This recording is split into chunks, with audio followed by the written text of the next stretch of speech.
Hey guys, here Dr. Castillo here again with Spanish Chiropractic Success.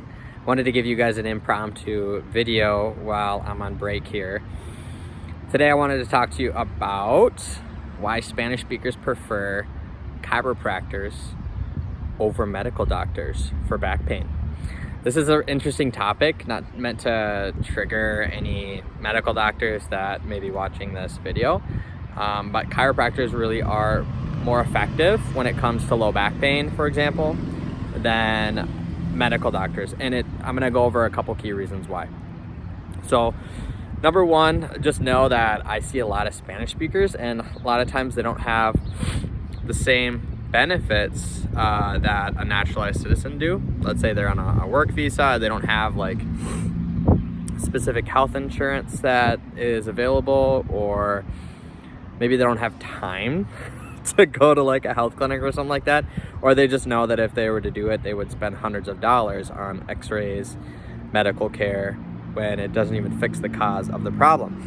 So when you have limited options and when you know that time is of the essence, it's going to be a wise idea to go to a chiropractor versus a medical doctor, because you actually get better faster.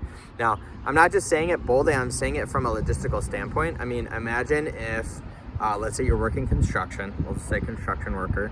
It's a very common trade or job that I find that my patients engage with, because, you know, I'm the one that's doing the history. So I'm able to see like, hey, like, what do you do for a living? What are you trying to do? What are you trying to accomplish? And a lot of times over time, you know, they're doing maybe a couple independent contracting jobs, for example, and they just want to get better because that low back pain is really making it hard for them to get through the day. Now, I'm going to go even a step further than that.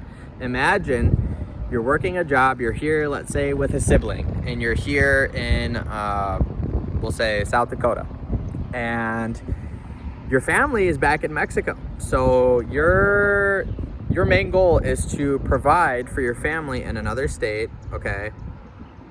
And if you are out of work for, let's say, a week or a month, you don't have anyone here in South Dakota to lend you a hand, to lend you a helping hand. All your family, all your linkages, all your family is in a different area. So it is sink or swim. Your back is like, my back is literally against the wall here. Like, your back's against the wall and you have to make it happen. And I know if you're watching this and you're either a chiropractor or a chiropractic student, I know you've been in a situation, especially in college, when you have a paper due and it's 4 hours until you got to turn it in. You make those 4 hours count, right?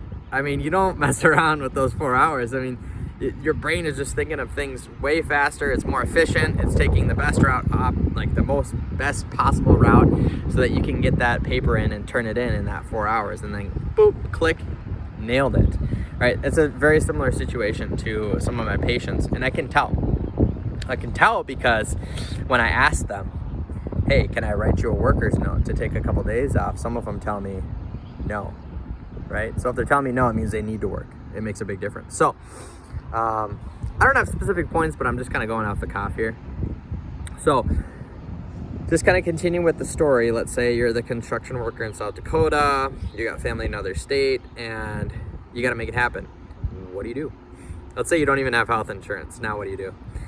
So your best bet is actually not even go see a medical doctor. That's completely out of the picture, not even worth time or energy. Imagine that. And then chiropractic, chiropractic's, I would say, number 2 as far as line of defense. But first line of defense, if you're injured and you need to get back to work, is to actually go to somebody who does muscle work and bone work in their house. These are important people in the culture. In the Spanish-speaking culture, these are called hueseros or sobadores, which means bonesmith or massage therapist. Sometimes they actually do a little bit of both, and it's a trade that's kind of passed down from generation to generation. But if you go into a Spanish-speaking community and ask around and ask, hey, who do you know who's a good sobador? I guarantee you 3, 4, 5 people will come to mind, and you'll have a list of people that you could go to their house and they basically do unlicensed chiropractic work. Nothing against it, but when patients engage in this type of care and it doesn't work, usually the sobador will recommend that they go to a chiropractor. I've had this happen many times, and so I got nothing to hate on that. I mean, they're not even telling me to go to a medical doctor because it's a waste of time. Especially if it's a musculoskeletal issue, you're better off going to a physical therapist or a massage therapist or a chiropractic doctor for musculoskeletal conditions. And that's usually what happens. And so for example, I had somebody come in. She actually didn't work construction, but she worked in a job that was pretty heavy labor in a factory. And she was like virtually crying during her first day consult. And I was explaining to her, like, you know, this is what I'm going to do for you. It's going to take about this long. And she was like, she needed the results like now. And she explained why. Because like I said, like, she was single, no kids, here basically all alone, making it happen. So when that's the case, like, you need to get things into gear and make sure you get those results. So medical doctors, once again, waste of time. And she sought me out on like a Saturday morning, and I remember just thinking like, oh man, it's the end of my shift. There were like 5 minutes left and they were gonna close the door, but we let her in, and I'm just like, all right, we'll take you in. And I remember on her day 2, when we did the financials, there was literally no hesitation in signing up for care, because I told her exactly what she needed to do, the exact results that we were gonna get her. And I would say after probably like 10, 12 adjustments, she was pretty much 100%, or at least she felt like it. I didn't stop at 12, but she felt like she was $1 million after about 12 visits. And I told her, like, this is the power of chiropractic, you know, and she had never engaged in chiropractic before. And I'll never forget when I was doing the history, and I asked this question just for my own personal entertainment. I asked him, oh, after that low back pain, did you go see like a medical doctor at all? Did you go see a regular doctor, right? And they always tell me like, no, I don't do that. I don't like medications either. It's almost like a trigger, and it happens a lot. And I absolutely, it's like mild entertainment for me during the day. Even though like on the surface, I'm very like calm, composed, professional, and it's a legitimate question. But 9 times out of 10, they give me that response, and it's very entertaining. And I remember the day that she was just so excited when the care really started to work for her. She said, I can finally go back to work. And she had probably taken a good 2 weeks off of work. We did get her back to work, but she was doing like, I mean, her boss was pretty understanding that it was just kind of like a light duty situation, and she wore like a lumbar brace and everything. But I would say like after a solid 12, 13 visits, and she continues to this day, you know, like you can imagine, because I told her like, hey, like we just got you this care, and now you're at this stable point. Do you want to stay here, or do you want to run the risk of it coming back? And she's like, no. She doesn't want it to come back, you know, because it would take her out of work, and that would make a big difference. Because like I said, going back to before, you have to look at it from where the patient is coming from. You know, if you're living in a state and you have your mom, your dad, your brother, your cousin, your grandpa, you have all these connections, you know, to fall back on, it's not a big deal.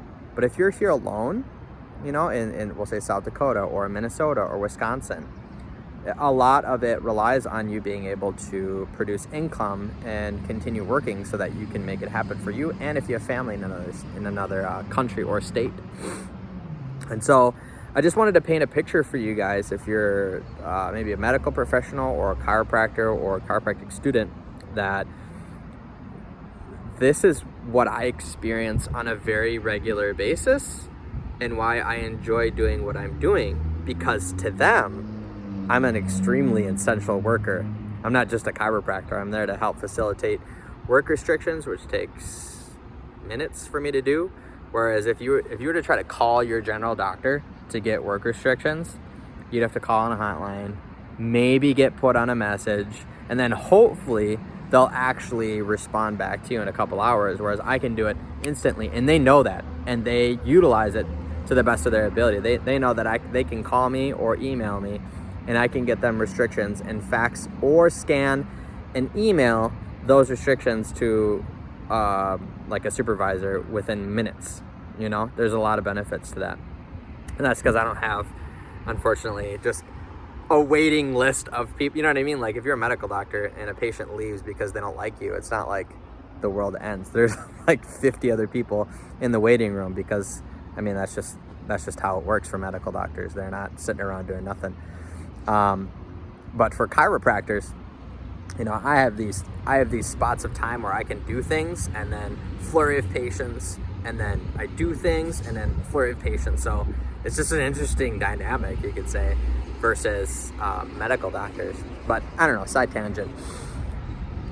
In conclusion though, know that as a medical professional, I enjoy taking care of Spanish speakers because they prefer me over medical doctors. And I think if more chiropractors knew and understood that and really honed in on their community and how they could better serve them, they themselves would probably hire a Spanish speaking staff or at least learn basic Spanish.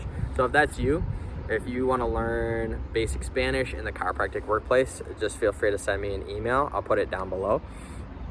If you like the video, be sure to like, subscribe, so that you can receive notifications on future videos.